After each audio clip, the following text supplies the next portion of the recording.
Welcome back to another episode of Say What Needs to Be Said. I'm your host, Asante, Mr. Pick Six Samuel. Y'all know the deal. Y'all know the drill. Two-time Super Bowl champion, Pro Bowler, all-pro record-breaking cornerback, and the last cornerback to go get that football. 50 interceptions during the 16-game season era.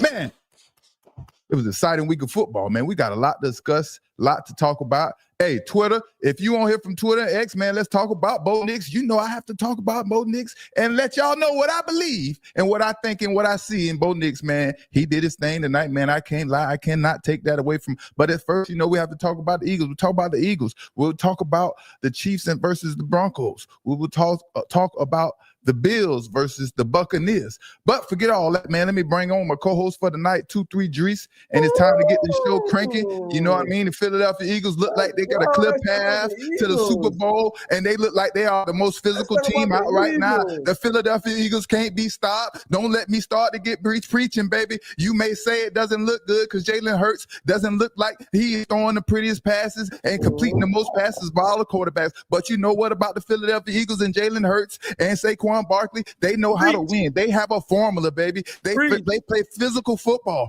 They get to the challenge, baby. You know what? Let's bring it on. Let's bring this show on, baby. The Philadelphia Eagles get the victory physically, 16-9, brother. 16-9. Okay, it's all good that the Lions had more yards total yards than the Eagles, because guess what? Total yards doesn't matter. It matters when you get the football in the end zone and the field goal through the uprights. It matters who does that the most. And because you have the most yards, that doesn't matter. Tell them what mattered the most in this game, Drees. Hey, listen, going 0 for 5 on fourth down. You trying to convert that fourth down and you not getting it? You want to gamble on fourth down and think you won't suffer the consequences? Dan Campbell had another thing coming, man. He had another thing coming. What is going on? They playing around with our Eagles, man. They don't know, man. The city of Philadelphia, man, we get wicked, man. They get wicked up there, man. I'm from Fort Lauderdale first, Philadelphia second, Atlanta third, baby, in that order. Make sure you write it down and let everybody know. You know what I mean? Hey, but listen, the Philadelphia Eagles, they were too much physically for the Lions. Simple as that. Nothing fancy, nothing designed off the wall that is confusing and nothing like. It's just mano. I'm here to whoop your butt. And the Eagles got the victory, like I said, 16-9. Jared Goff, man, he wasn't in his bag tonight. I don't know when he's usually in his bag, but his name get called as much as all the other primetime quarterbacks. So I assume that people think that he be in his bag, and he is like that. But whatever you may think of Jared Goff and what he did tonight, I like it. 255 yards on 37 attempts, only completing 14. Most of his yards came from Jahmyr Gibbs. And that yak he got on most of those screen plays. Yes, sir. Talk about it. Yes, sir. The stats don't tell the whole story, because a lot of those passes are behind the line of scrimmage for real. And Jahmyr Gibbs is broken for long yards. Exactly, man. Exactly. And he not like that. He not like that. A lot of quarterbacks not like that nowadays, man. I know I sound like a broken tune or whatever, but it is what it is. Jared Goff is perfect when he's indoors. When he outside, it's like a totally different person when he outside. He's like a good dome quarterback, and in the dome, it's a whole different Jared Goff. But when he's outside, I don't know who he is, man. When he's in his element, he's perfect, huh? But when you get a little wind, it started raining, like they said, a few raindrops. Ultimately, I think, man, he just got frustrated. Very frustrated of the physicality of the Eagles defense, just them swarming around, knocking balls down, continue to hit him, throw him on the ground. It's like they were saying, it's just like boxing, like we talk about. You get hit too many times. That the stuff mentally gets to your brain, and it starts to affect you in whatever you are doing, whatever competition you're trying to get accomplished, man, and trying to win. And that's what happened to Jared Goff. You have to be mentally strong out there on that football field for 60 minutes to be able to win consistently in the NFL. It ain't easy. It ain't easy. But I was impressed with the Lions defense, man. They shut the Eagles down, man. They really did shut the Eagles down. But the Eagles defense played a little better. Yeah, I mean, it's one thing. This one thing what AJ Brown was frustrated with. Eagles is leading the league in 3-and-outs. Eagles got to convert on these first downs, man. I don't know. The offense is really struggling. They still playing all these wins right now, but the deeper they get, I mean, they knocked out all the big dogs already. Like the leaders of every division. They knocked off the Lions. They knocked off the Bucks. They knocked off who's the other leader in the NFC? The Rams. Who you ran? The Rams. Yeah, the the Seahawks. Rams, the Bucks, the Lions. They knocked them all off. So like they number one right now for sure. But the offense got to wake up. They got they lead the league in 3-and-out. So they got to convert the ball way more than what they're doing. So I understand the frustration for a lot of players on the team right now. Even like Devontae Smith had 1 catch for 8 yards today. Like it's too much talent on that offense to be getting that many 3-and-outs. They got to convert. I think ultimately too, man, they need to play faster in the first half when the game gets started. Man, Jalen Hurts didn't look that impressive in the first half, but he picked it up towards the second half or towards the end of the game, to get the victory and do the things that he needed to do to get the job done. But you get closer to you get to in the playoffs in January and February and things like that. You don't have time to start slow. You have to start fast and get on the team right off the bat. And that can be an issue, man, for the Philadelphia Eagles if we're looking for something to complain about, to criticize, or critique from the Philadelphia Eagles. But the defense definitely got way better. Yeah, man, it definitely got way better, man. Yeah, for sure. You know what I mean? I mean, how you feel about? I mean, I know last week you was talking about Quinyon Mitchell, how good he looked. How you feel about him today? I think he did a very good job. But we'll get to Quinyon Mitchell in a minute, right? Finish talking about the Eagles, and we was talking about shutting down the running backs for the Detroit Lions, and that was the key to success for the Philadelphia Eagles. And they got the victory because they shut the 2 running backs down, and they wasn't able to Jared Goff wasn't able to piggyback off those 2 running backs and those explosive plays that they make at running back. The running game was pretty much mute. Jahmyr Gibbs, he went crazy in the passing game, but that is different than physically running the football between the between the line of scrimmage. You know what I mean? But Jahmyr Gibbs, he is so talented. He is so talented and fast. Gosh, he is an exciting football player to watch. For real. Especially when he gets to open field. I was talking to my homie before the game. I'm worried about Jahmyr Gibbs the most, out of this game. Because Jahmyr Gibbs could get the ball in his hands. He could turn nothing into something. And we've seen it today, where it's catch the ball at the line of scrimmage and break it for 30 yards easily. Yeah. Watching him, man, is like watching Tyreek Hill at running back, right? Just imagine Tyreek Hill playing running back. That's who Jahmyr Gibbs is right now, man. That speed and explosiveness he has, man, it's like he can go from 0 to 60 or 0 to full speed like that, man. Very fast. His acceleration is crazy, man. That was so beautiful to watch. Yeah, I seen Deebo Samuels. He was comparing NFL players to NBA players. He was Jahmyr Gibbs is like the AI of basketball to football. That's the comparison he compared them to. Yeah, for sure, man. Definitely like an AI. It's like the little guy on the field, man. You can't catch, you can't cover, you can't keep up with. That's the only thing he's missing, man, is his size. He's probably about 200 pounds soaking wet.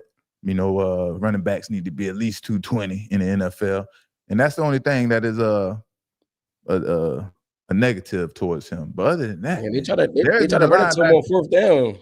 Yeah, they stopped them because it on that 4th down. Yeah, as soon as he made contact with anyone, he was stopped in his tracks. Bigger running backs, they used to falling forward and getting that extra 1 or 2 yards just by falling forward, and that's what you don't get from the smaller running backs like Jahmyr Gibbs. But he brings another dynamic to the game. But there isn't a linebacker in the NFL who can cover him one-on-one. No, not at all. I don't understand, or I don't know how teams prepare for him, especially when he is threatening to go out, on those out and route wheel routes out of the backfield, because I don't even think a safety can cover him, let alone a linebacker, man. He's too fast, man. He's too fast. Like I said, the way he accelerates from 0 to full speed, man, is just insane, man. That junk is insane. He can cut on the dime. Most players are just fast and they don't have that agility or the ability to, make players miss and things like that. He has pretty much all of the talents that a slower, more talented player have, and he has it as one of the fastest players in the NFL, For sure.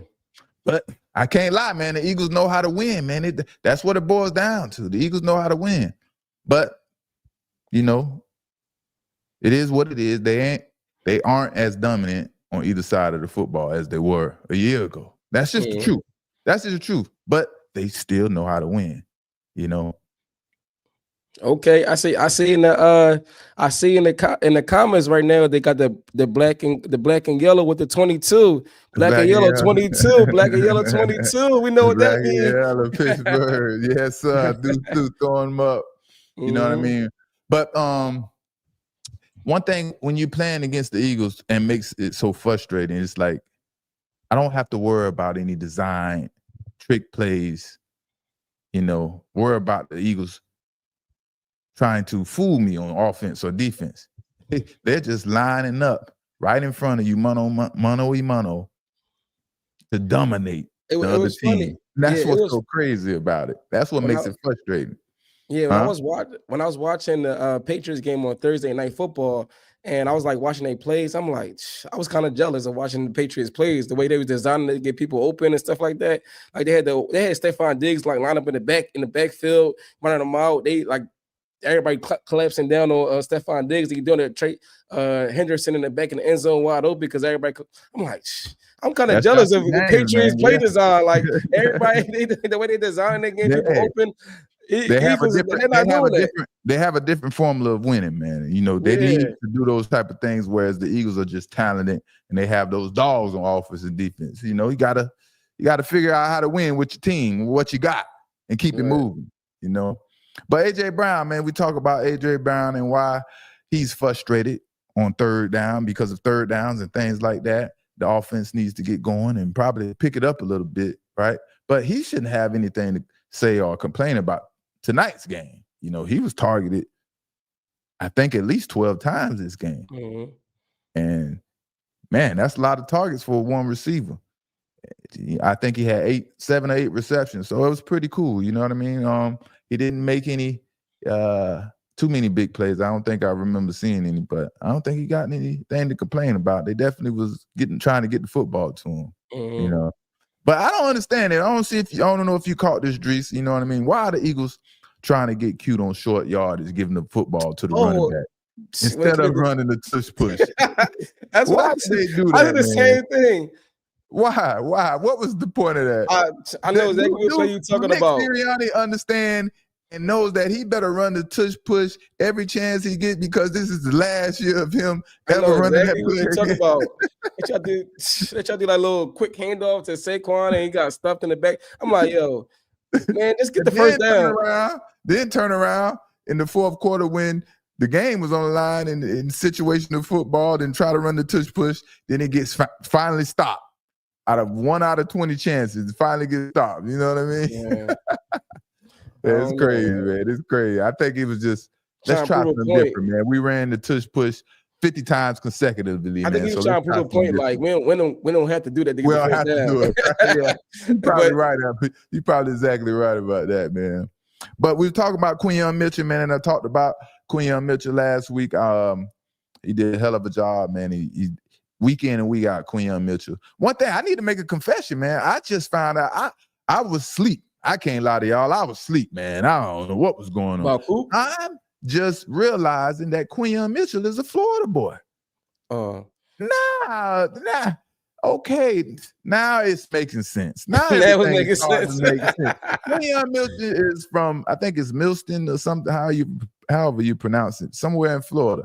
But he's a Florida boy. Okay, now I understand, But what I didn't understand in this game, instead of putting Quinyon Mitchell on Amon-Ra St. Brown, why not put him on the receiver that can break the game open, wide open, and the most speedy receiver, right? I never understood putting the best cornerback on the receiver the quarterback likes to throw to the most, because that receiver can be used or is usually used in so many different ways, and it's hard to match up with that receiver that moves in the slot, moves at running back, and things of that nature. The speedy receiver, he is lined up an X or Z receiver, and they are trying to get him deep, And in this game, I think Quinyon Mitchell should have been matched up with Jameson Williams, and take him out of the game and force them to march down the football field without those big plays to Williams, right?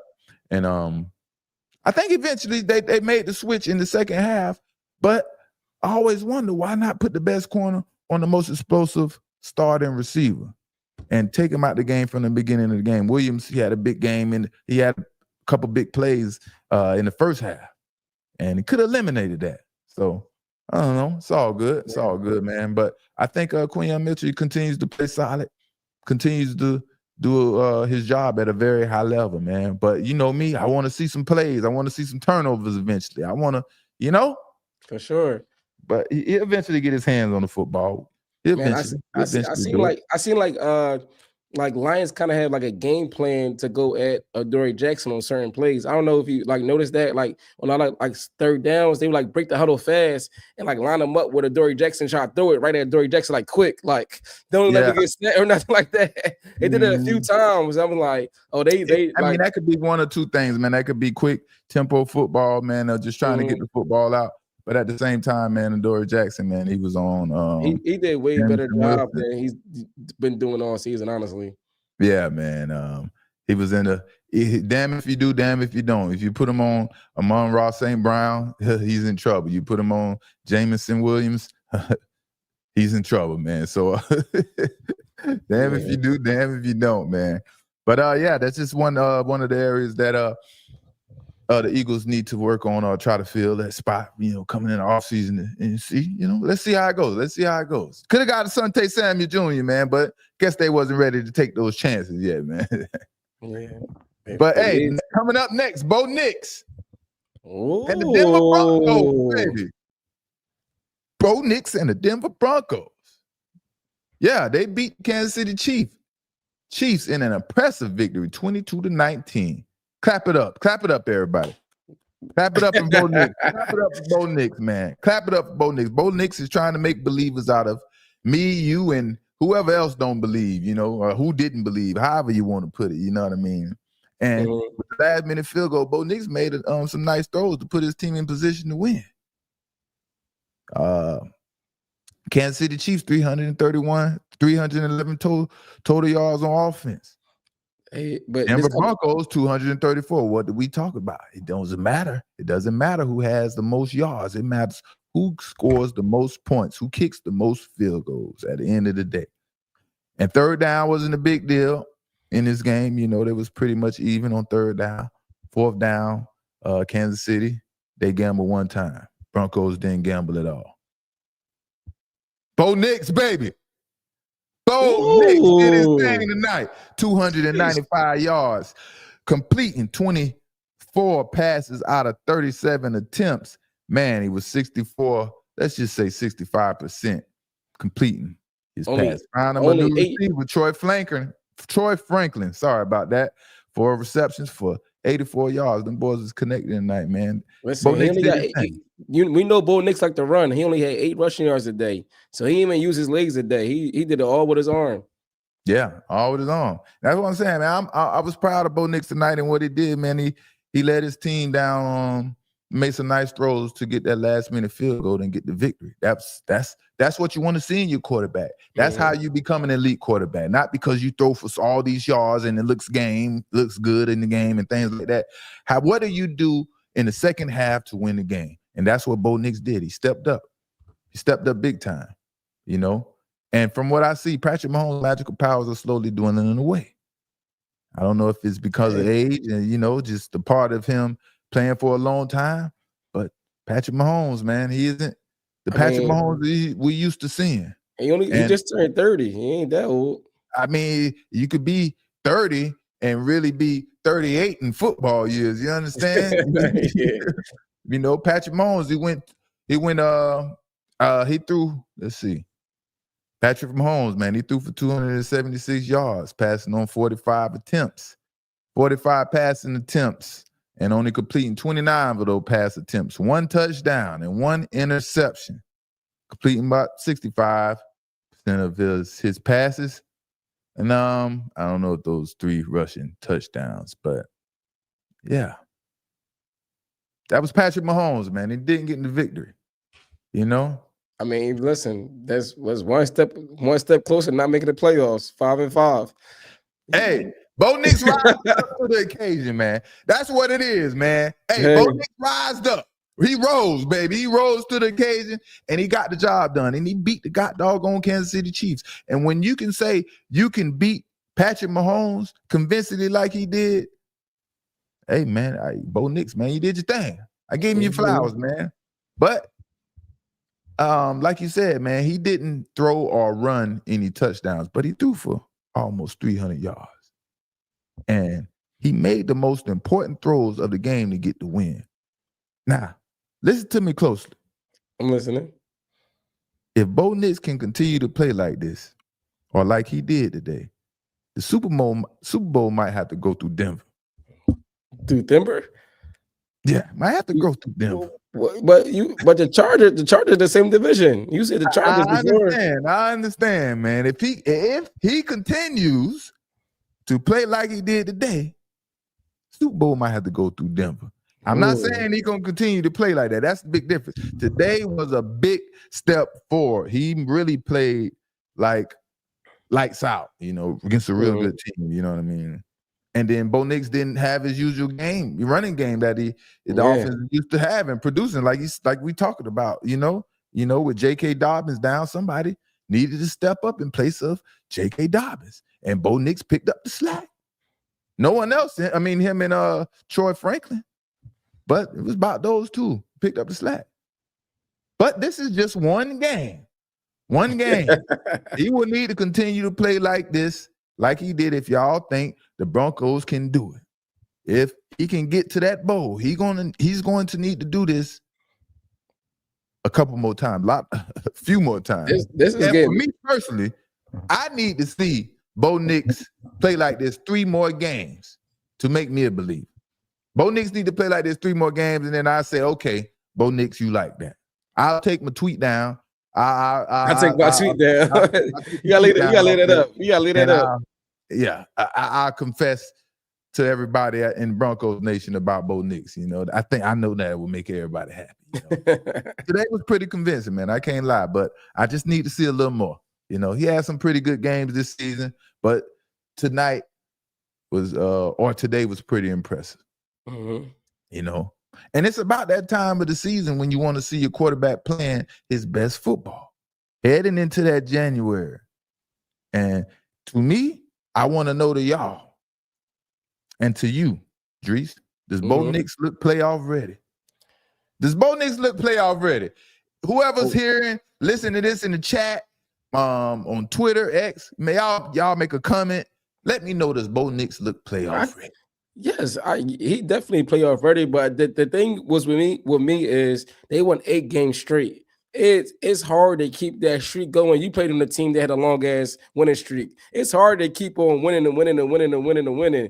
So for Bo Nix, I'm more so looking like, damn, when it's the fall off gonna happen, it didn't happen with Bo Nix. They still leading. A lot of times in the fourth quarter, he's coming back to winning games. So I mean, they beat the Chiefs today. I had the Chiefs winning today. I was wrong. Yeah, but it's just not like how they're.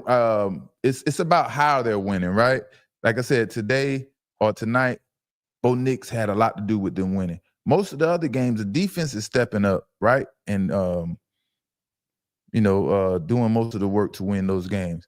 But at the same time, right, let's not get beside ourselves. Let's call an apple an apple, right? And I'm sure Sean Payton is happy with the way they won, right? They got the victory. Win is a win in the NFL. But I'm sure at the same time, Sean isn't happy his offense can't get the ball in the end zone. Sean Payton, he don't want to see his offense kicking field goals left and right every time they get in the red zone. Right. If y'all think Sean Payton isn't tired of kicking field goals, y'all are crazy. He is used to an offense being productive on a high level. Usually being the best. Well, what am I trying to say? The best segment on the team. You understand? Mm-hmm. Usually the team, a part of the team that he coaches, and right now they're not the best. That plays with Sean Payton ego. All right, now I gotta say it now. It's only a matter of time before Sean Payton is sick of Bo Nix, y'all. It's only a matter of time now. Nah. But Bo Nix, man, he showed up. He showed up in a big way for the Broncos. He did his thing, and he showed up for a big win in the Broncos. And I know he feels good about this victory tonight. Bo Nix should be proud of himself. Speaking of kicking field goals, did you hear Matt LaFleur? He was talking about they would ask him about his kicker is struggling. He said, I don't know. I don't talk to kickers. No, man, I missed that. Is that what he said? Yeah, wow. Like the head coach, they was like, yeah, we talked to the I forget who the kicker name is, but he's a little bit injured. He's not feeling it because he's been missing a few field goals in the past few weeks. And he said, I don't know. I don't talk to kickers. I'm like, how can you say that as a head coach? Honestly, man, special team players like the punters and kickers, man, they live their own life. We don't really worry about them. We don't see them. And all we do is complain to them about what are you doing? You got one job to do. You don't practice as much as us and so on. That's all we do. We give them a hard time. That's all we do. He was like, man, I don't talk to kickers. Did anyone? All right, now y'all raise your hand in the chat. Put the 5 up in the chat. Who was with me now? Because it's coming to fruition now. Did anyone believe me when I first said this would be the first season Patrick Mahomes missed the playoffs? Did anyone believe me? Or did everyone think that I was a crazy man? Put your hands up in the chat. I'll comment if you felt this way when I made this statement. No, I thought you was crazy. I thought you was crazy. I can't imagine Patrick Mahomes out the playoffs. Man, the chances for the Chiefs, man, to get in the playoffs, hey, getting slimmer and slimmer, man. Each game that passes by. There's 7 games left for the Chiefs, and they got the Colts, the Cowboys, the Chargers, and then they got the Broncos all over again. Yep. All over again. This is a lot to overcome if they want to make it into the playoffs. It's not looking good for Patrick Mahomes' streak. But in this game, man, Patrick Mahomes had a chance. In the beginning of this game, Patrick Mahomes had a chance to put 7 points on the board. And that was in the first series. And he couldn't connect, man, on 2 of those. It was 2 passes he couldn't connect on. And the receiver had a step on the cornerback. Those plays came back to hunt Patrick Mahomes, you know? And he just needs to play better overall.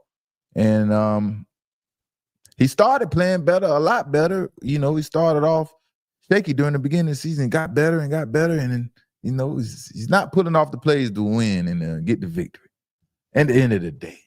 But clap it up one more time. They 5-5. Let everybody know, man. Clap it up for Bo Nix, man. Bo Nix was he was impressive tonight, man. And we got to give him a shout out, man. Give him a shout out on Say What Needs to Be Said, because y'all know I'm hard on all the quarterbacks because of what I've seen and what I was born into the NFL with. If you don't want to hear someone be hard on your favorite players, this Say What Needs to Be Said is not the place to be. I was born into the Patriots, and that means that the first person I seen play quarterback was Tom Brady. So your expectations is always up here.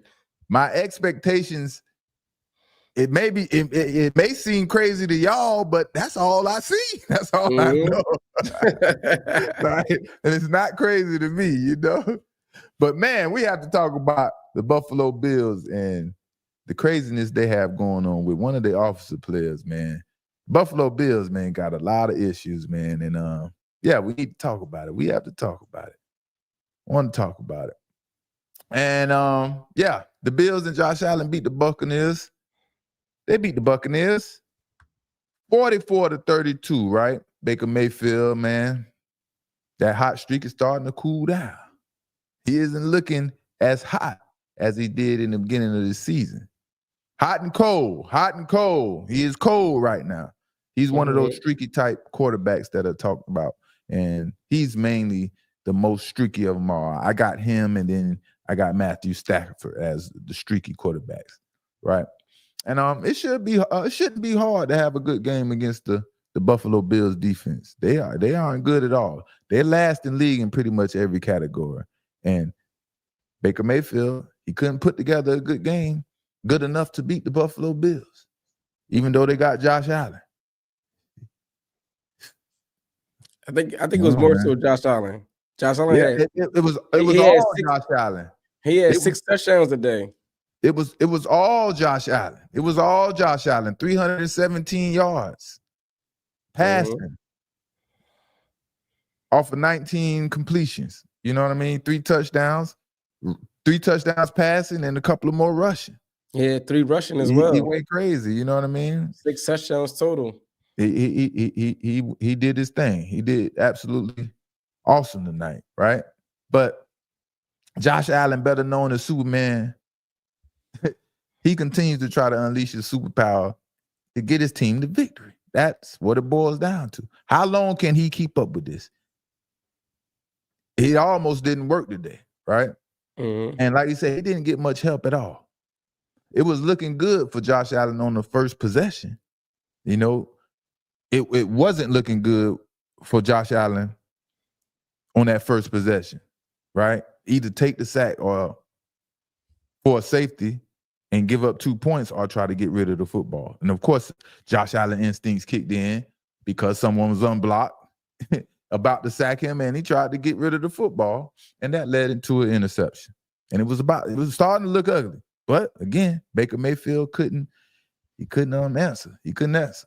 The Bills defense made a good stop in the red zone that held Tampa Bay to a field goal after that turnover, right? And it could have started off really bad for Josh Allen and the Buffalo Bills. But good thing, but the defense stepped up, because that was looking bad, man, throwing the ball. But I understood what Josh Allen's mindset was, right? Your instincts kick in. You're right in a situation where you have no other choice to do something. And his instincts tried to make a play. Just so happened the guy went to the wrong man, you know what I mean? But Josh Allen also missed on some easy throws that he shouldn't miss on. Like they were routine throws, you know? And then one of the key throws that he missed on, even though they got the victory, was that 2-point conversion attempt. That was an easy routine throw. And it all boils down to Josh Allen having to do too much. And when he has to do too much, you got to expect some hiccups along the way. You know what I mean? Mm-hmm. But the reason the Buccaneers was so close and in this game had nothing to do with Baker Mayfield. Like I said, he's cold right now. And it was Sean Tucker. It was the Sean Tucker show. Oh, yeah, boy, definitely. If y'all didn't get to watch Sean Tucker, man, let me tell you, he looks like a first-round pick that they forgot to put on the draft board, and he got overlooked. He is explosive fast. He gets those knees up like he is a track runner. You know what I mean? And Buffalo defense is so bad.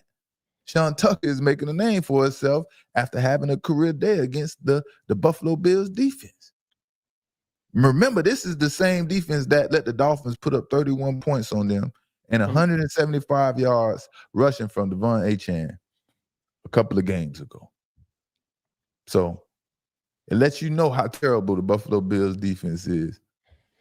When is someone important enough going to realize Josh Allen needs a new environment for him to reach the Super Bowl? Because this is going to be the same scenario as all the other seasons for Josh Allen. And I can't see him on a different team.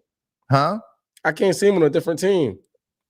Yeah, he has to be on a different team, man, eventually. Or I don't even know if definitely a new coach can definitely change things. But you know, I'm just so tired of seeing him in that same environment in Buffalo, man, and not progressing or, you know, getting to the Super Bowl as of yet, man. He's so where would you like? What would you like to see him? I want to see him to play. I want to see him play with a very talented offensive coordinator, somebody like a Josh Allen. I mean, not Josh Allen, Josh McDaniels, a Ben Johnson, you know, a Kevin O'Connell, you know, any of these talented offensive coordinators that also have a chance to build a team around him, because Keon Coleman, the Bills' 2024 first-round pick, he has officially entered the bus conversation. You know? Right. A healthy player who the Bills hope would have an impact for the offense. And Josh Allen would hope have an impact for him. He's a healthy scratch. A healthy scratch? A healthy scratch. He was drafted to the Bills because of his ability to go down or come down with most of those 50-50 balls thrown his way. And it's not happening. He was never considered an exceptional route runner or anything like that to create separation in routes. No, he wasn't. And I'm bringing this up because this is another example of the Bills' current coaching staff and organization that can't put the pieces together to help Josh Allen. And it's going to be another year that Josh Allen does not get to see the Super Bowl. But let's see what happened to Keon Coleman, the Bills' first round pick, who they were expecting to be an impact on that offense for Josh Allen. Bills receiver Keon Coleman is a healthy scratch due to reported disciplinary issues. Man, the Buffalo Bills have benched wide receiver Keon Coleman after disciplinary issues related to a team meeting on Friday, per multiple reports. The Bills announced Coleman would be inactive Sunday, making him a healthy scratch. It's unclear how much of the meeting Coleman missed due to conflicting reports. NFL Network Ian Rappaport reported Coleman was late to the meeting, but ESPN reported he missed it all together. So what do y'all think about that? I was going to ask you. I mean, bogus to me. Yeah, you got experience in NFL. Asking you, man, is that he missed the game because of missed meeting, or is there more to it? It sounds a little bogus to me. And like I said, he was drafted to Buffalo for a reason. They needed him to come down with these 50-50 balls. He isn't an exceptional route runner or anything like that. And does anyone see him coming down with these 50-50 balls? No. I don't believe he was in that. I don't see nothing special in this game at all. I don't see him like making separation, like good route running, good hands, nothing at all as a wide receiver. Like I said, I don't believe he was inactive today because he was late to a meeting. I'm not buying that. You know, if you've been keeping up with the Buffalo Bills, you know Keon Coleman has been struggling since he's arrived in Buffalo. His first season with the Buffalo Bills, he finished with 556 yards and only 4 touchdowns. This season, he has 29 receptions and 330 yards at this moment, right? And or is it 32 receptions? Either or, something like that. But the first year he had 556 yards. This season he has 330 yards, and this season I think he had 32 receptions. You know, and those numbers doesn't sound too appealing to me, considering the expectations that are expected from a first rounder like Keon Coleman. And he's right, and he's supposed to be the number one receiver, getting 500 yards. Exactly. You know, unless Keon Coleman can somehow become this dynamic deep threat that the Buffalo Bills and Josh Allen expected, he is a bust for the Buffalo Bills. Simple as that. He is a bust. From what I can see, man, it doesn't look like he is a hard worker or he cares as much as he should about playing wide receiver.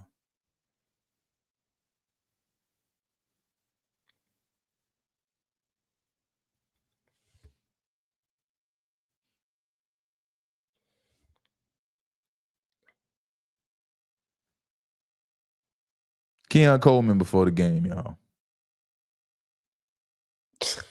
A healthy scratch. He looked pretty healthy to me. Yeah, he's healthy. A healthy scratch. They don't want nothing to do with him out there. Coaches don't put him on the field. And this is how he's acting.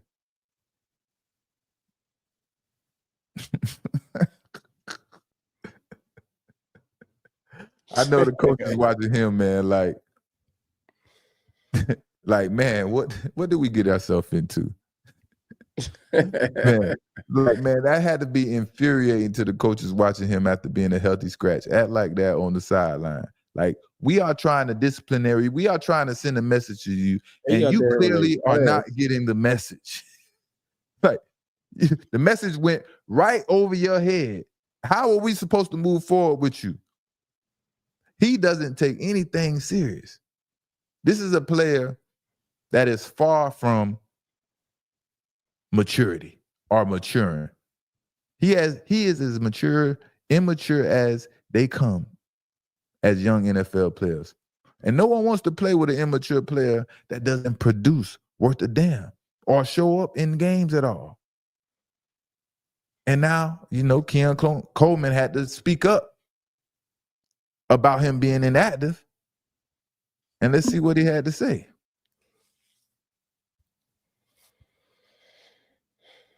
Just your thoughts on not being able to today.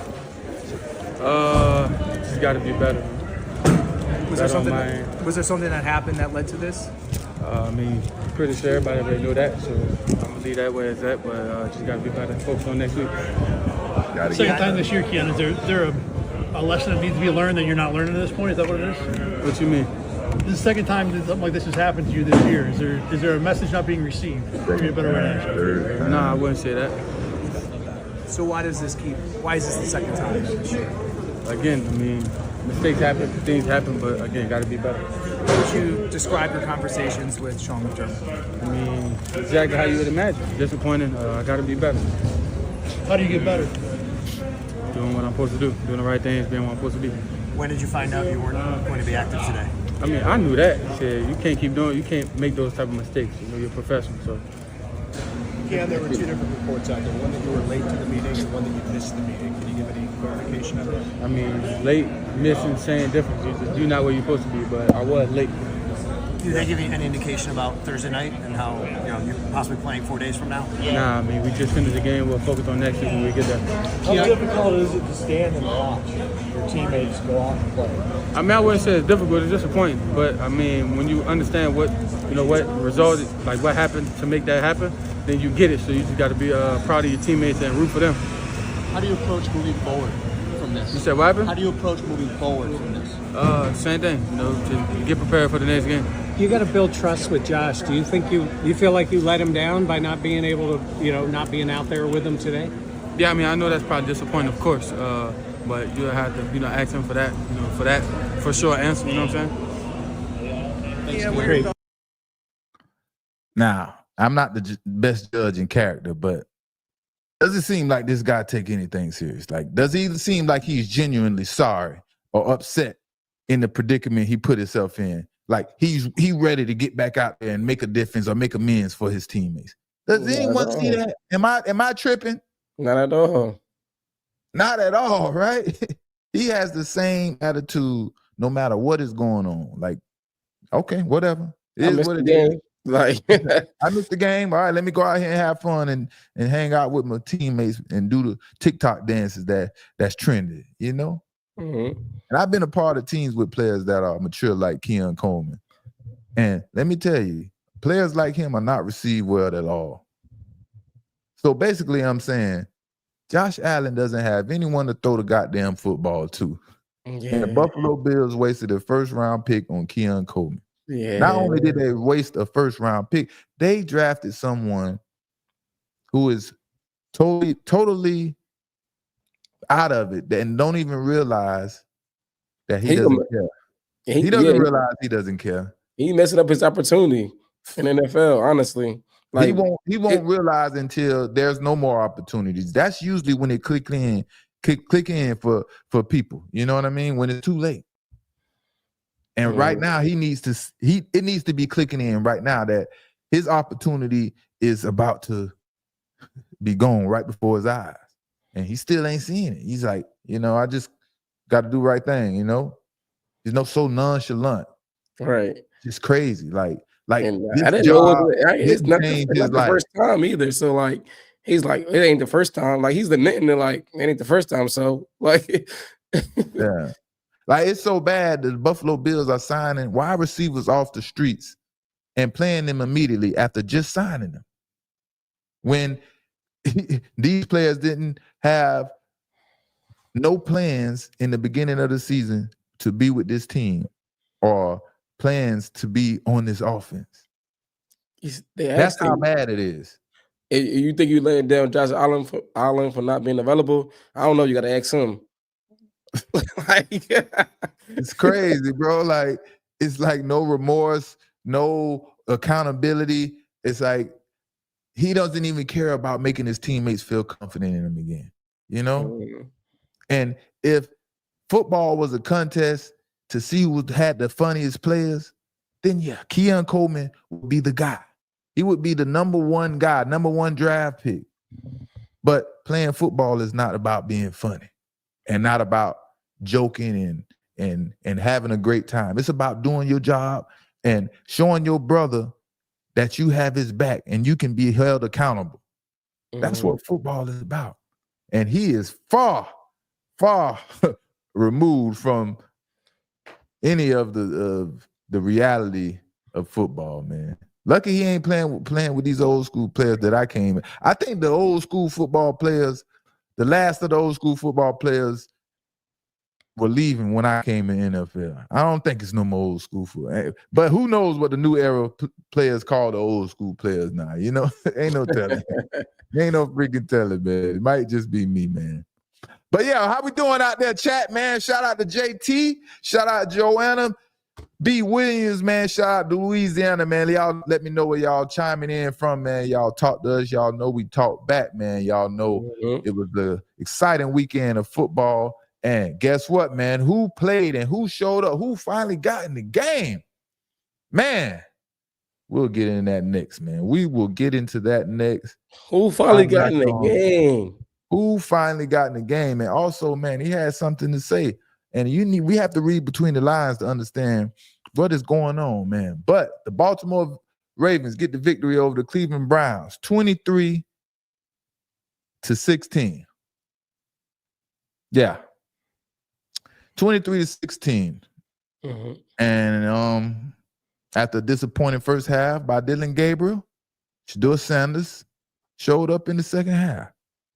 Didn't go as expected, but we're going to talk about it. 187 total yards for the Cleveland Browns on offense. 351 yards for the Baltimore Ravens, and they still almost lost. Lamar Jackson had a very sloppy game in the beginning of the game and towards the end of the game, right? But they got the victory. Got the victory. You know? And Shedeur Sanders is back, baby. We waited a long time. To see Shedeur Sanders, and he's finally back. The game didn't go exactly how we wanted to, and they're probably not going to go exactly how we want to, because Shedeur Sanders Kevin Stefanski isn't doing Shedeur Sanders any favors. Just understand that. He isn't doing Shedeur Sanders any favors.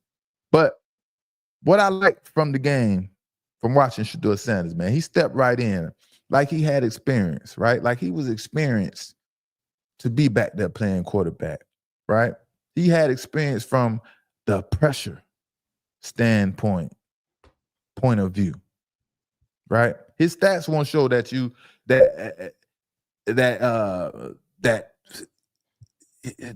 I don't even want to say it, man. Go ahead. Speak your mind. Say what need to be said.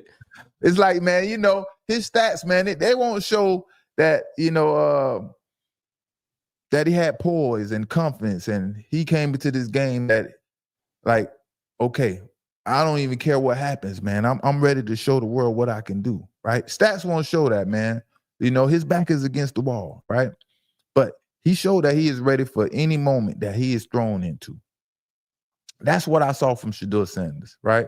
The stats won't show these things, you know? I know exactly what you mean. Some people may not like, you know, what they saw from Shedeur Sanders, and, you know, people going to be complaining left and right and left about the interceptions and the lack of throws.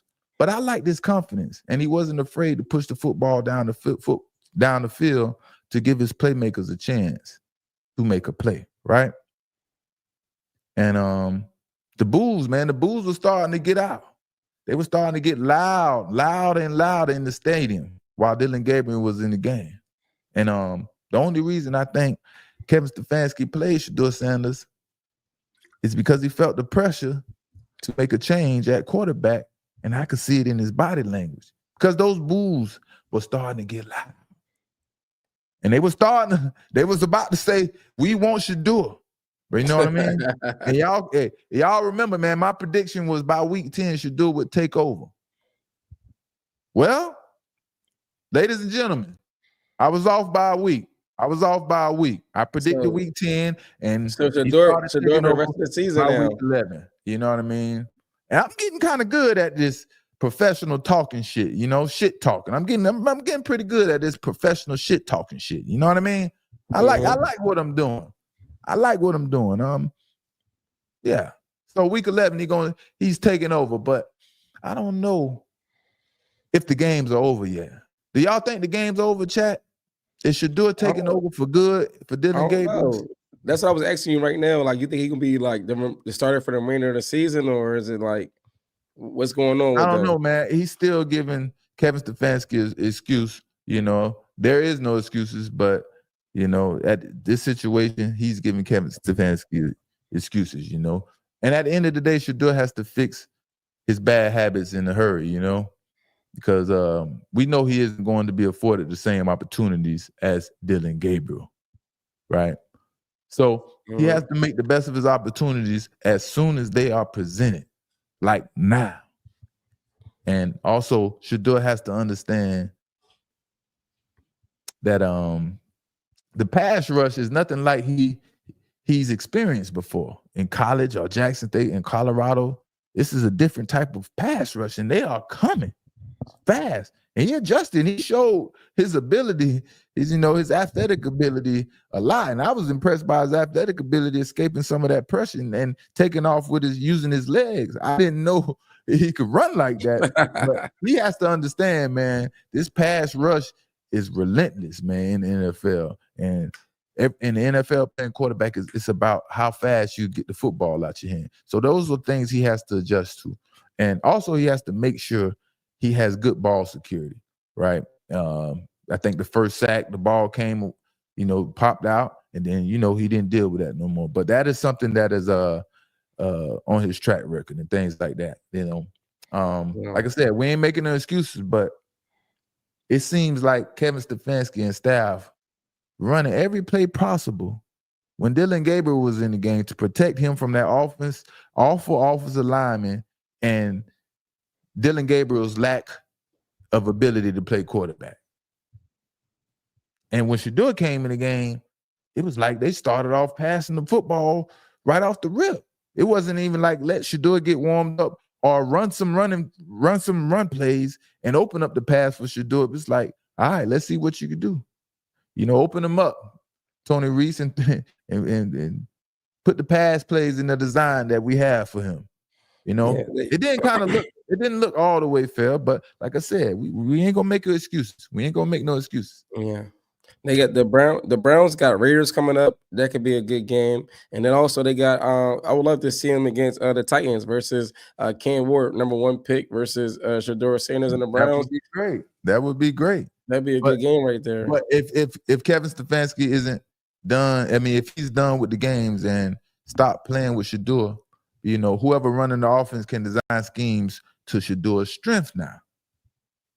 Soon as he got the game, the ball was going down the football field. The players had chance to make plays. The energy in the stadium for the offense, for the fans, and everyone changed. It was like when Shedeur threw the football, the excitement rose up. It was like we was expecting to play, Yeah.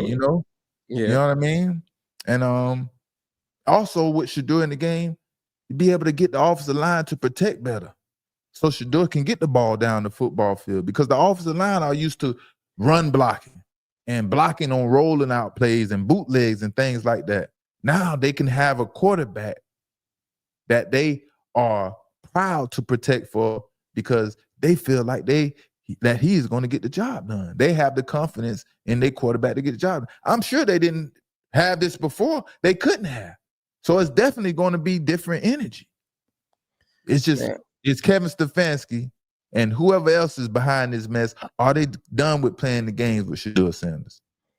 I feel like the best offensive coordinators are you adjust to the player other than you make the player adjust to you. You get what I'm saying? Exactly. Like you understand what Shedeur likes, what he likes to do, and you make your plays around the things that he's good at instead of like, hey, you gonna do this, you gonna do this way, and I don't care. Like I feel like those offensive coordinators like fail honestly in the NFL. They The feel ones that like do great. They feel like they have the system and everyone is supposed to be successful in their system. That's just that's basically what you're saying. Like my system is my system. If you can't succeed in my system, basically you're not good. Player, you know what I mean? And I mean that kind of happened with like a big deal with Nick Foles when the Eagles, they changed their whole offensive playbook to fit. They went back to like Nick Foles high school, college, and found out the plays that he liked. And like whole playoff run, they ran on Nick Foles plays instead of like made him do Carson Wentz plays. Like they didn't make him do the same plays as Carson Wentz did. And that's exactly what's happening with Dylan Gabriel. They did everything. I'm sure they researched way back from high school to every college coach he's played for to find the best plays that works for him. What worked for him in all these situations in college?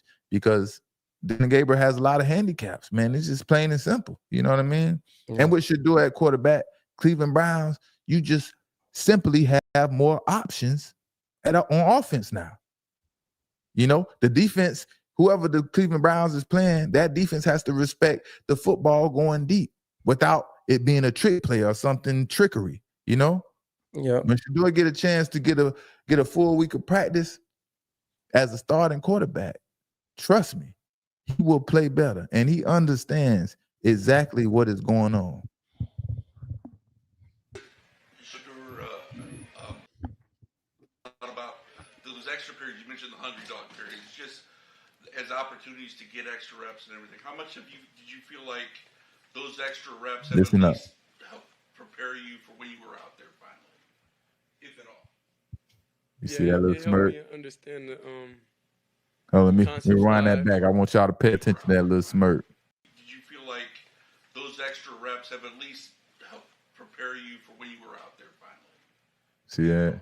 Bro knows. It helped me understand the concepts live, you know, but it's different when it's different body types going out there, different way how people get out of routes. Like what I seen on the pick initially was I see his hips turn.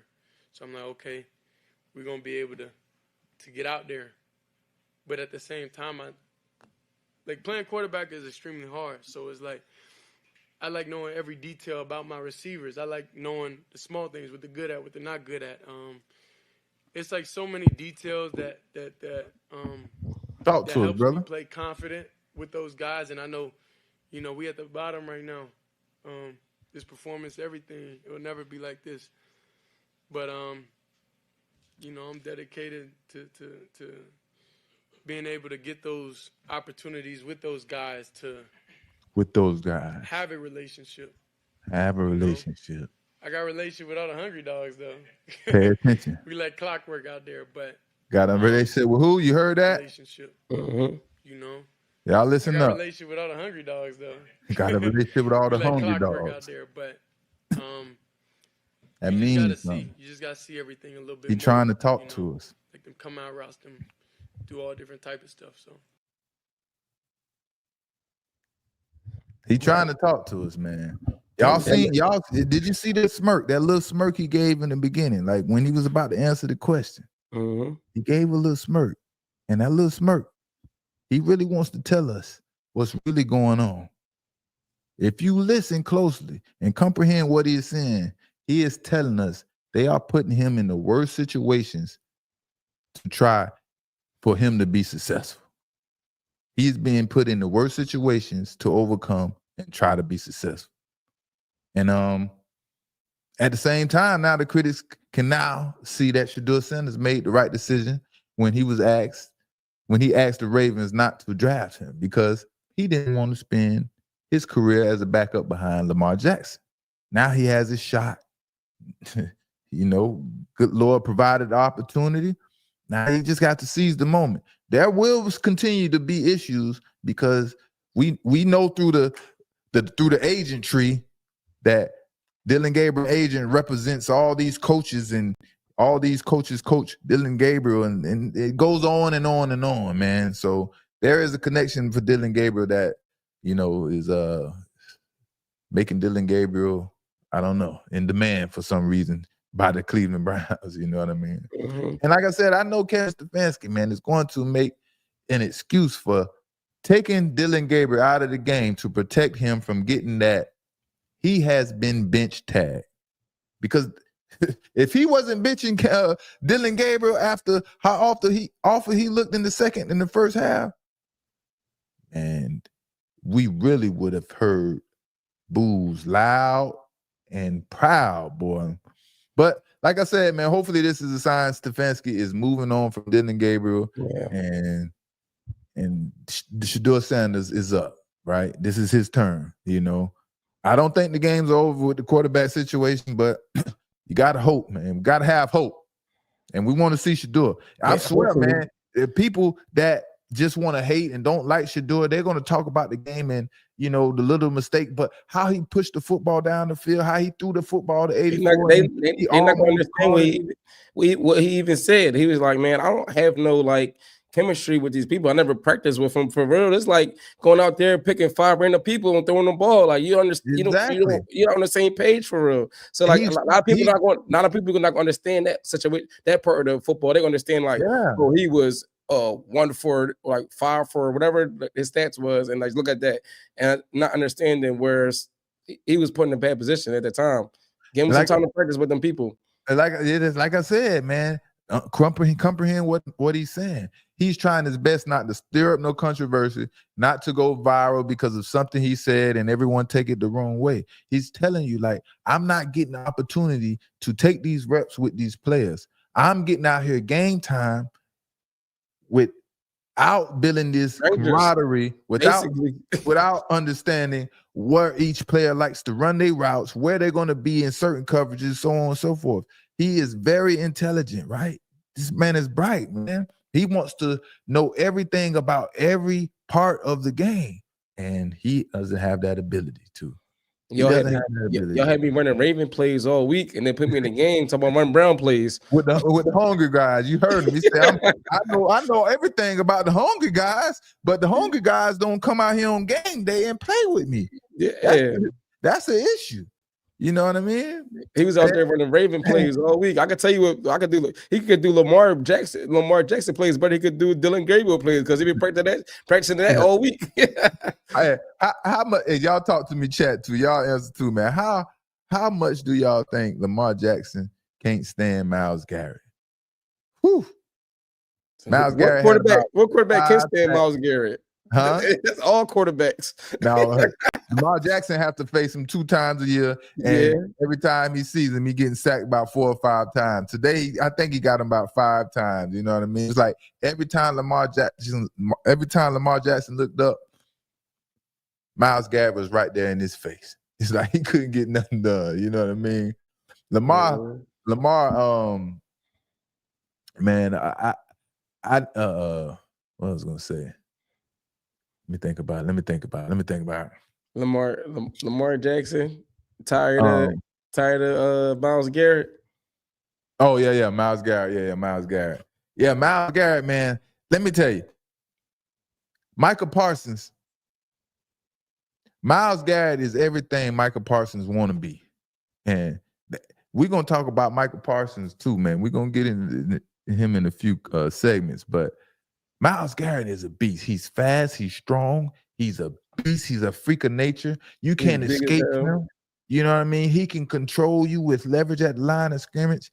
And let me tell you, man, I'm telling you, Lamar Jackson is just so through with Myles Garrett, man. He don't want to see that man no more, man. And if Michael Parsons wants to be the man, he needs to dominate games like Myles Garrett and not have these half a sacks and almost sacks and want to be considered pressures.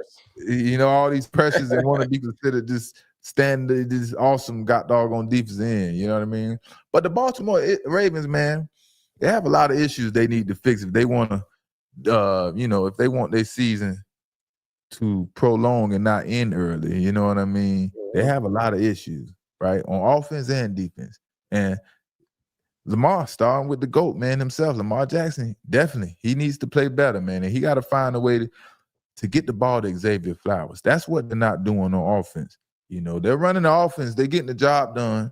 Derrick Henry is getting the carries he's need, but Xavier Flowers is not getting the ball or the amount of balls he needs per game because he's probably the biggest playmaker on that offense, you know? And he only had 3 receptions for 78 yards today and a big play that, you know, I went for almost 50 yards. But again, he's not getting the football enough, and that's one of the key areas that Lamar Jackson could work on that will help his game, you know? But y'all hear me on this one, man. As crazy as it sounds, right? As crazy as it sounds, Dillon Gabriel may be declining at quarterback. From what I've seen today, Dillon Gabriel may be going backwards, you know?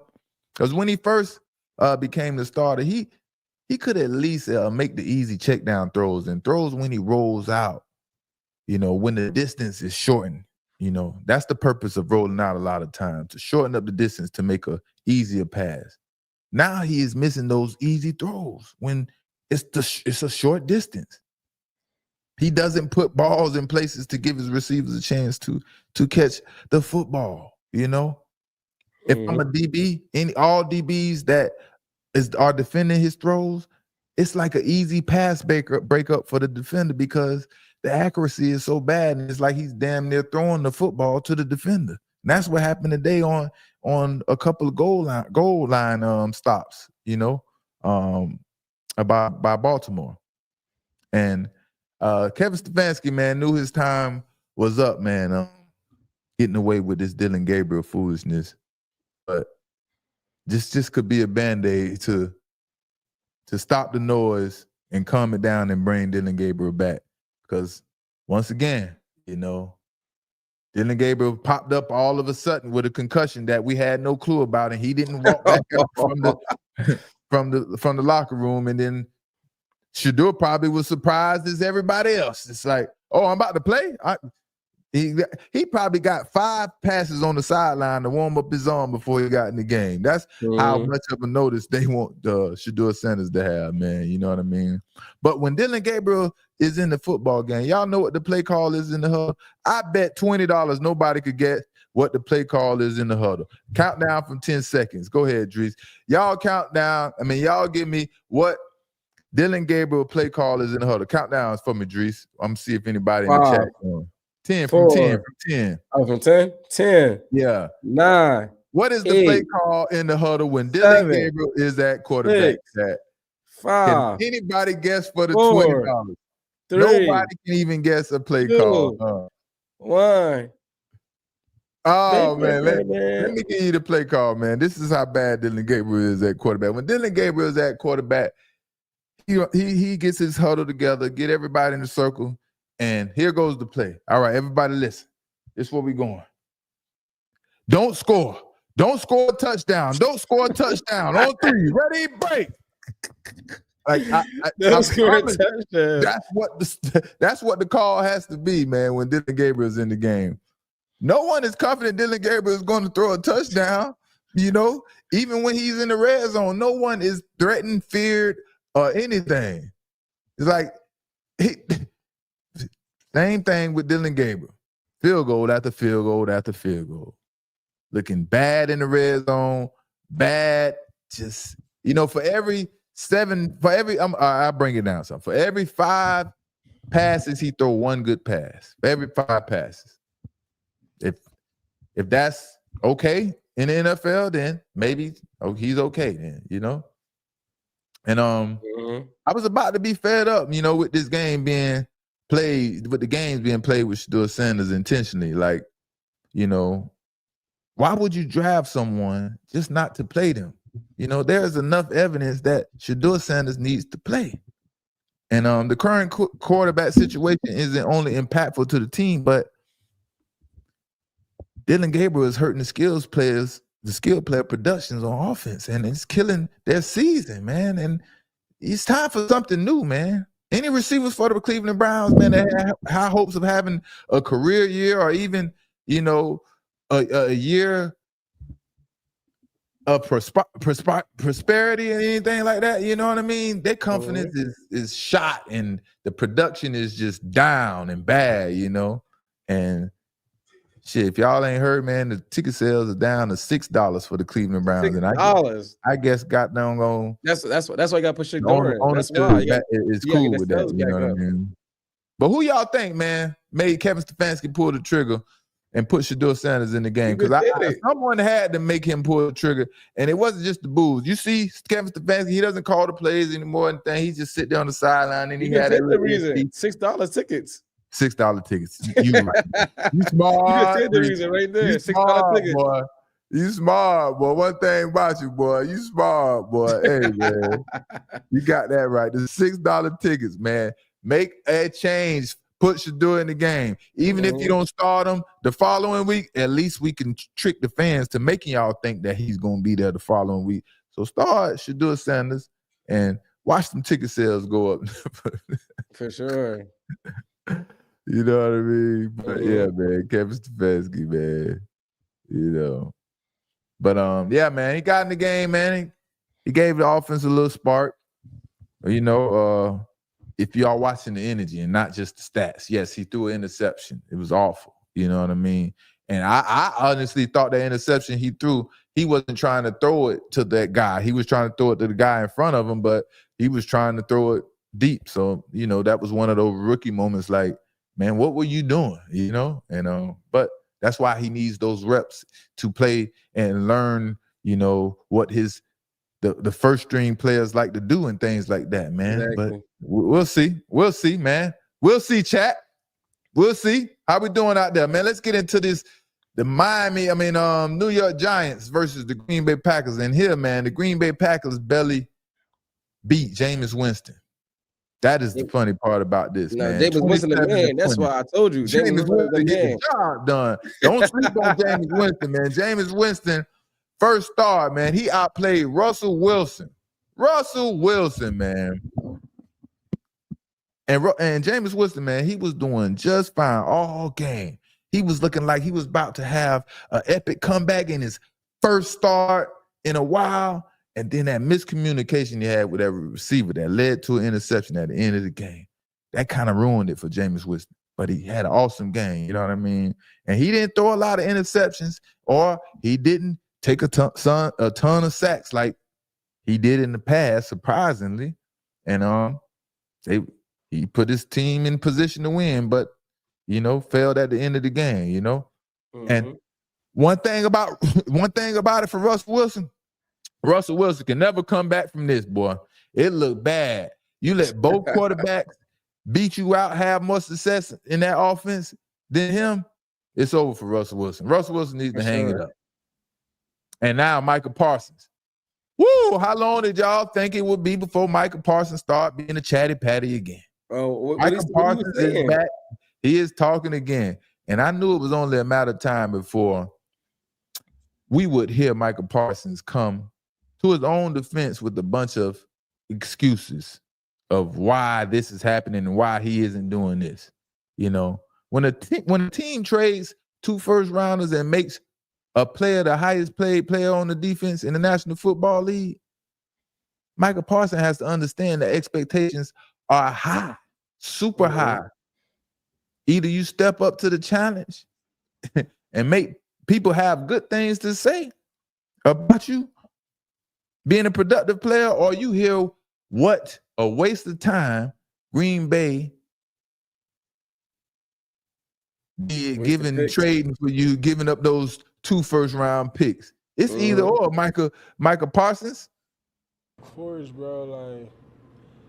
I wish some people would come play in my shoes. I wish, if you think you're better than me, switch jobs for me today. You could take my salary too. You know what I mean? Come switch with me for a day. Take my salary too. Better than me, and you do such a greater job. I'll come take your salary. What people don't realize is how many people willing to switch jobs with him and take his salary for a year? What are we talking about? Guys, this is what happened, man, when you become a chatty patty and you like to make a lot of excuses for what you ain't doing, why you not showing up to your job and things like that. Excuses, man, they catch up with you, man. But let's carry on because The Chatty Patty wants to talk. Everyone gets paid a lot of money for a lot of reasons. So you think their offensive coordinator who's getting paid a lot of money, who want to keep their job, going to let this guy from Green Bay come take that from him? Like, you know what I mean? Like, that's what this is all about. Like, guys get paid a lot of money to scheme, to play. Like, the guys you're going against, these is highly paid players for a reason. You don't think they're going to slow you down? Like, we're not invincible. Like, and, you know, just I think there's just the expectation, like I said, of people just thinking we have to be perfect every week. Bro, I wish I could be perfect every week. I wish I could go out there and have 2-3 sacks every week. But the odds of that is just so slim and just not realistic. Like, it's just a game of runs. Like, you can have – you go on a sack pour where you got like 5 sacks, 6, 7 sacks in 3 or 4 weeks, and then you go 7 weeks without one. You know what I mean? Like, it's just a game of runs, and once you get on your run, it's just like not Myles Garrett. Not Myles Garrett. Only you, Micah Parsons. Myles Garrett doesn't go 6 or 7 weeks without getting a sack. You gotta take advantage of it. Myles Garrett doesn't go 6 or 7 weeks without getting a sack, Micah Parsons. This is only you. You must not be with the elite defensive ends. You know, these are a bunch of excuses, brother. We don't like to hear excuses. It just sounds like a bunch of rambling and I don't know what you're talking about, you know? And he hoped that something will come together and sound legitimate. But no, it all sounds like excuses. That's definitely all excuses. And he telling everybody else to do his job because he can't do it. Then he's saying other people don't do it when they actually do it. We see Myles Garrett go in and out every weekend, sacks, getting 5 sacks in the game, and they continue it.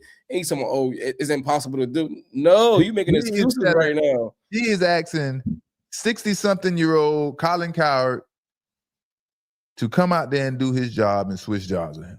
Like, if this doesn't sound like a brat whining, I don't know what else is brat whining, you know?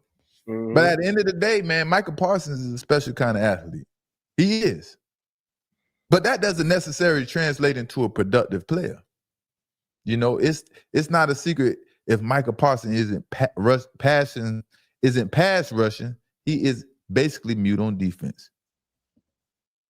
He doesn't bring too much to the table when it comes to stopping the run. Does that make him overrated? If he's mute when it comes to the run, and he only has effect, he only is effective when it's in passing situation. Does that make him overrated? If you ask me, I don't. I think like we talked about who won it. We talked a long time ago who won that trade. I think the Cowboys won that trade. And I think Green Bay paying too much money, not even just with the picks, but actual money for what Micah Parsons do, because he's making excuses. Overrated. And that's what makes him overrated. Now he's making excuses for him not being as productive. Like, yeah. so that's my answer. It's like, yeah, I think that makes him overrated. If you give up 2 first-round picks for him and he's making, you know, he's the highest paid defensive player in the NFL, yes, that makes him overrated. You know what I mean? And at the same time, if you can barely get to a guy like Jameis Winston, who is known to hold the football, and you're supposed to be considered a premier pass rusher, something ain't right. If Myles Garrett was out there against Jameis Winston, how many sacks he had today? 4 or 5? He probably would have had 6 or 7 if he was playing against Jameis Winston. That's just the honest to God truth. You know what I mean? But why does this new era of players love to challenge people to try to come play and do their job? First, it was Tua challenging Cam Newton, who was obviously the ex-player, could do his job. MVP. Like, what in the world? then now you got Micah Parsons. He's challenging Colin Cowherd to try to come play his position. Like, is this the new defense for these new era athletes to come at the civilians, you know, to ask them to come do their job? Is that the issue? This is like, what's going on? Like, it's crazy. He said you can't get sex every week. You get paid to get sex every week. How much money you get paid? Like, you gotta get a sex every week. Ain't no excuse. Hey, that's a hell of a point right there. Like, you talking about being perfect. You want me to get sacked every week? Like, yeah, nigga, you get paid every week. Yeah. Like, what the heck? Like, what kind of freaking question is that? Yes. We want you to have 2 sacks every. Matter of fact, 3, because You make more than everybody except for the quarterback on the football team. The expectations are higher. Like, he's walking around and he wants to be a regular player on the football team like all the other players and don't have the expectations that they traded 2 first rounders for him. That's what he wants. Mm-hmm. He don't want the limelight on him. He don't want everybody looking at all his football players and see he's taking plays off, running up the football field, leaving holes wide open. You understand what I'm saying? He wants to just live peacefully and do what he want to do, and then run to his podcast and control the narrative. Nah, brother, we ain't doing that no more. We ain't doing that no more. But we got to get into this next game, man. This next game, the Miami Dolphins versus the Washington Commanders. Now, this was a crazy game.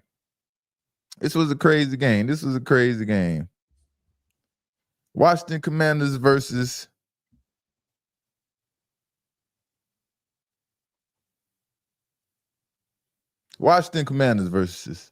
the Miami Dolphins. And in Madrid, baby, Madrid, Spain. And as we see, the Miami Dolphins got this victory. Barely 16-13 in overtime. This game went in overtime. And third down was pretty equal, man. And Miami Dolphins were 0-2 in fourth down. That was a big difference in this game tonight. And yeah, it was the Devon Achane show. Devon Achane and the Dolphins, man, they got the victory against the Commanders, and one of the worst defenses in the NFL. That's what the Commanders is. Commanders, the Buffalo Bills, the Bengals, those teams are pretty much the worst defense in the NFL. Don't forget the Cowboys. And don't forget the Cowboys. And then also Jack Jones for the Miami Dolphins, man. He came up with a big play for the team to help them win. So it was the Devon Achane show, the Jack Jones show. So it was Devon Achane and the Jack Jones to lead the Dolphins to victory. Anyone notice what I didn't say? What's that? It's Devon Achane and Jack Jones to lead the Dolphins to victory. Not Tua and the Dolphins. He was a damn non-factor in this goddamn win. You know what I mean? Non-factor, man. Tua, 171 yards, completing 14 out of 20 attempts, 0 touchdowns, and 2 interceptions. Devon Achane, 120 rushing yards on 21 carries. And he carried this team, man. He carried the Dolphins team, and he's been doing it. He's been carrying this Dolphins team for pretty much the last 2 games. And trying to get the Dolphins back in the mix. Yeah, Devon Achane. It's a little bit too late. There ain't no more mix. Ain't no more mix. It's always a little mix, man. It's always a little mix you can throw up in there, man. He was the only player, man, giving the Dolphins a boost, man, stepping up in the absence of Tyreek Hill and helping Tua out, man. Jalen Waddle, man, he was disappointed a little bit today, and he didn't step up at all, man. And the Commanders, they really gave this game away. Zach Ertz, man, he slipped on the fourth and goal attempt that would have sealed the deal for the Washington Commanders. That Mariota tried to hit him, and he slipped, couldn't get that done. Gave Tua of them the football back again, man. And Tua doesn't do anything with the football, and the Commanders get the ball back again. And then guess what the Commanders do? They miss a game-winning field goal to give two of them a chance again, sending this game in overtime. And, yeah, people are waiting for change in Miami, but, you know, I just learned that people may have to wait a little bit longer and pack their patience. The Miami Dolphins may be making a big mistake considering not only to bring back Mike McDaniel, but also bringing back Tua as a starter for next season. I think this is going to be a bad decision. I know it's going to be a bad decision. Of course. I mean, I get it. At the same time, owner Stephen Ross, man, is tired of making changes and seeing barely any improvement from his team. So what is he supposed to do? Dolphin rumors, owner looking for all the reasons to keep Mike McDaniels for 2026. I mean, owner looking for all the reasons to keep Mike McDaniels for 2026. Everybody. I can't mess up like I did before, y'all. I got to get in the phone, all right? All right. Let's get it. It says, we with you. It says, we'll start with Mike McDaniels' future here because that one for sure is the question. Rappaport said on Sunday via NFL Game Day, a rough start for the Miami Dolphins. My understanding of where it goes from here for Mike McDaniels is that owner Stephen Ross wants him to continue to be the head coach.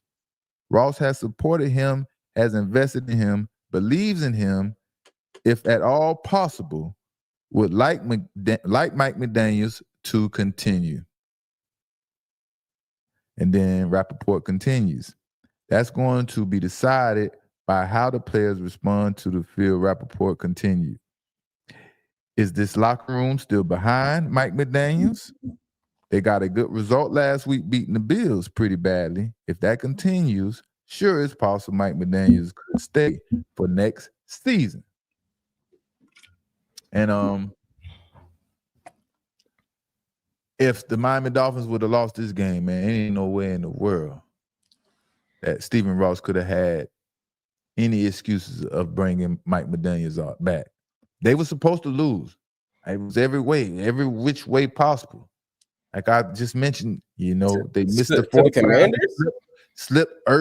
Ertz slipped on the fourth down attempt, and they gave the football right back. It was just a sloppy game for the Commanders, and they can't stop the run at all, And if when they do make a coaching change, man, I think the Dolphins should give Brian Flores a chance, man. Of course, you know what I mean? No, that's not happening. I know it's not happening, but in the perfect world, the Dolphins should give Brian Flores a chance, and we all know that he isn't going to have anything with Tua Tagovailoa anymore. You know what I mean?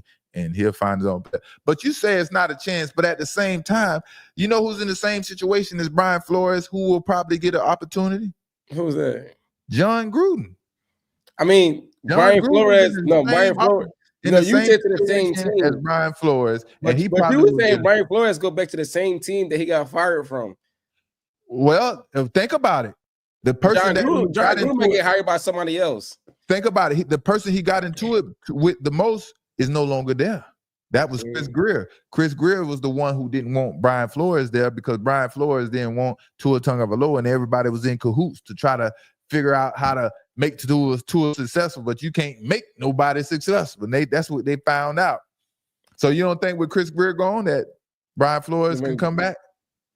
I mean, I don't know the relationship with the owner and Brian Flores. They might have something tighter than with Chris Greer. So that's a different story right there. But I don't think so, no. I mean, Brian Flores might have a different chance somewhere else, but I don't know Miami. I doubt either way, whenever Mike McDaniels is gone, and they decide to get rid of Mike McDaniels, Tua is cooked as soon as he's gone, as soon as he's fired. One thing I'm surprised about, though, I thought Mike McDaniels be going before Brian Daboll. Yeah. That surprised me right there. This is like, man, he has a special relationship with Mike McDaniels, man. I don't know, Stephen Ross, man. It's like he take into these his employees, and he cares about them differently, man. That's what it looks like to me, man. So I don't know what's going on, man. But yeah, man. Oh man, what time your flight, man? What time you are rocking back tomorrow? Like 2 hours, like 3 hours. Yeah, man. That's what we do. I say what needs to be said. We make sure you sleep good on the flight. We make sure you sleep real well, and you wake up and you do it all over again tomorrow, man. But was the game fun? We'll be back at it tomorrow night. The game was fun. Had any fun and excitement? Of course, man. Of course it was fun, man. I mean, all those fourth down stops that's defense right there. There's a defensive game. Fourth down stops, and man, the crowd was getting loud, and it got the win. So that's always good. As I could see, man, y'all support is definitely helping out a lot, man. We getting the algorithm back. Like I say, I found out the problem. And now we back to moving and grooving like how we was, man. We took about a 2-month hiatus, man. Now we back. So y'all make sure y'all like. Y'all make sure y'all make 2 comments, 3 comments. Make sure you subscribe. Just keep tearing that like button out, man. Tell a friend to tell a friend to tell a friend. All over the world, say what needs to be said is the new slogan. And if you ain't saying what needs to be said, that means you don't want to be held accountable. You're looking for excuses in life, and you don't want to be the best version of yourself that you could possibly be. That's all that means, baby. Because if you want to say what needs to be said, all you doing is making someone else better.